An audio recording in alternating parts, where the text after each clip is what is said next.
네, 안녕하세요. 8월 8일 목요일 짱목과 말씀수다의 시간입니다. 제가 이 얘기를 들어보면 우리 교인들의 가족들 중에서도 이 짱목과 말씀수다를 듣고 외국에서도 이 짱목과 말씀수다를 듣는 분들이 계신다고 그러는데요. 이 기회를 통해서 한번 감사의 말씀을 전합니다. 감사합니다.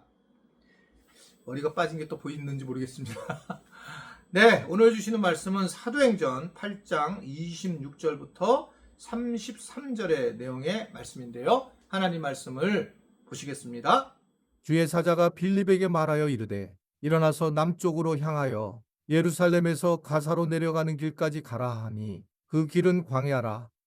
일어나 가서 보니 에디오피아 사람 곧 에디오피아 여왕 간닥의 모든 국고를 맡은 관리인 내시가 예배하러 예루살렘에 왔다가 돌아가는데 수레를 타고 선지자 이사야의 글을 읽더라.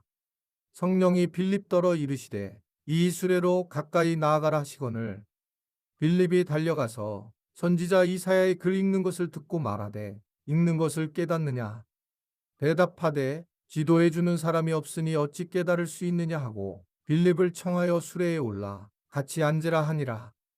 읽는 성경 구절은 이것이니 일러스되 그가 도살자에게로 가는 양과 같이 끌려갔고 털 깎는 자 앞에 있는 어린 양이 조용한 것 같이 그의 입을 열지 아니하였도다.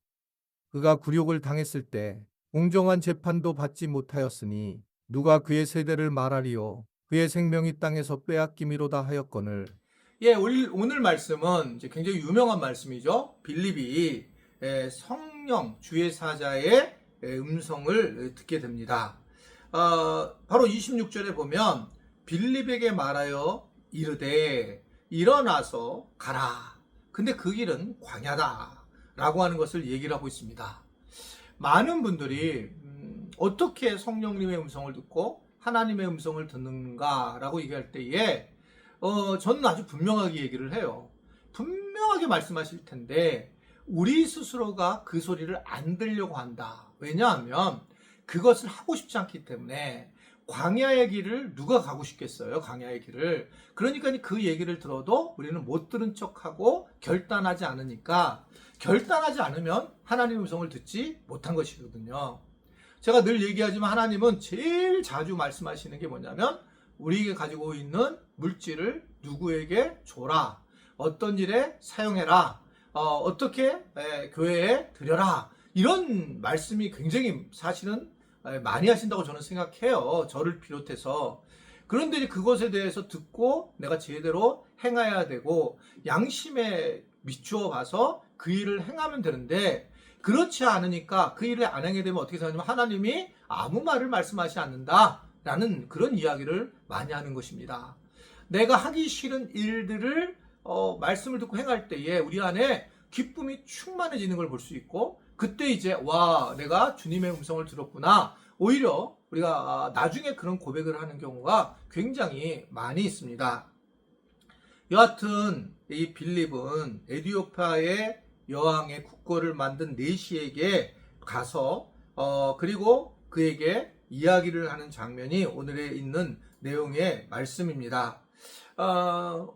하나님이 그 만나게 하시는 거죠. 즉 지금도 이 아프리카의 이디오피아는 기독교 국가로 아주 최고로 잘 알려져 있고, 지금은 뭐 산상 집회 같은 거 할 때도 뭐 몇만 명이 모일 정도로 굉장히 뜨거운 그러한 장소라고 그렇게 얘기를 합니다.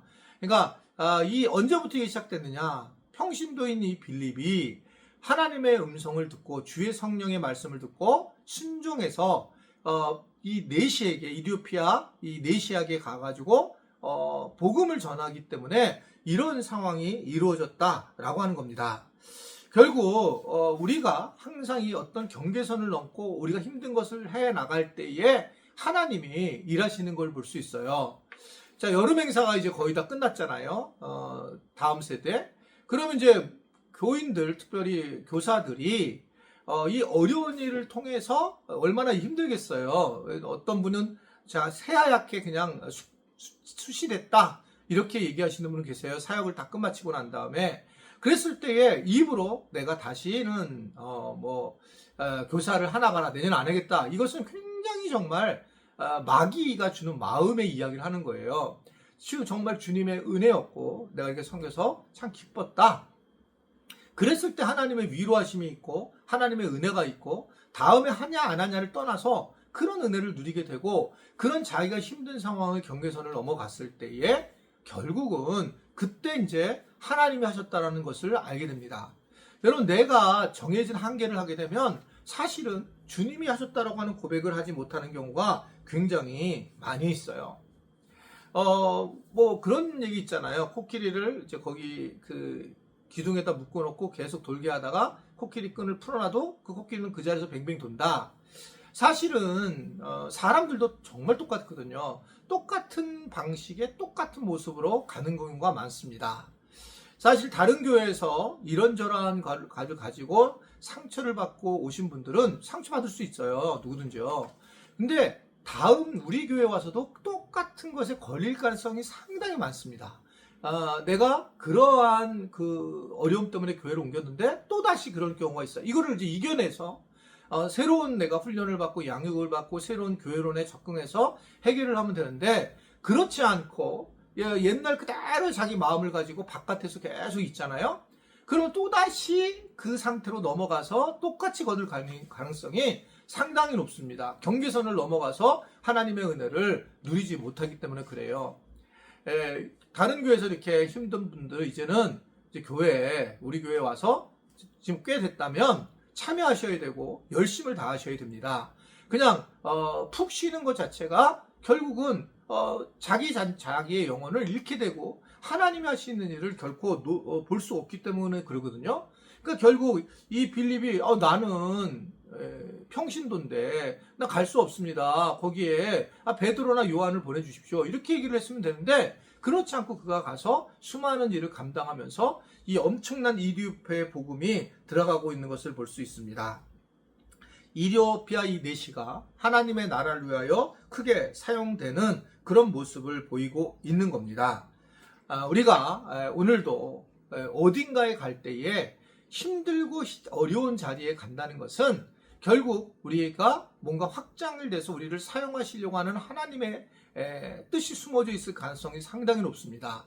우리는 내가 만나고 싶고 내게 칭찬을 하고 나를 인정하는 사람만을 만나고 싶지만 그러나 어느 날 그런 것을 넘어서서 좀 어색한 사람들을 만나서 회복을 하게 되면 굉장히 하나님이 살아계시는 것을 경험하고 우리가 좀 더 진보할 수 있다라고 하는 것을 말씀하는 거거든요. 오늘은 우리가 이 빌립에 대한 이디오피아 네시아에게 전한 이 복음을 전한 빌립을 우리가 생각하면서 안 믿는 또는 내가 어색한 그리고 나한테 조금 별로 이렇게 관계가 힘든 분들에게 문자라도 보내고 전화라도 해서 한 발짝 우리가 광야까지 가서 이디오피아 네시를 만나는 건 아니지만 내게 주어진 그러한 신앙, 내게 주어진 믿음을 전해야 될 대상자들에게 함께 전하면서 은혜를 나눴으면 좋겠다. 아무쪼록 그런 하루가 되기를 간절히 바랍니다. 기도하겠습니다. 오늘도 우리가 부족할 때에 주님의 놀라우신 은혜로 우리를 불러주시고 우리의 환경을 더 열어주셔서 주님이 일하시는 것에 사용하게 하심을 감사합니다. 믿음 안에 쓰고 믿음 안에서 더 행복한 삶을 살도록 은혜 베풀어 주옵소서. 예수님의 이름으로 기도드리옵나이다. 아멘.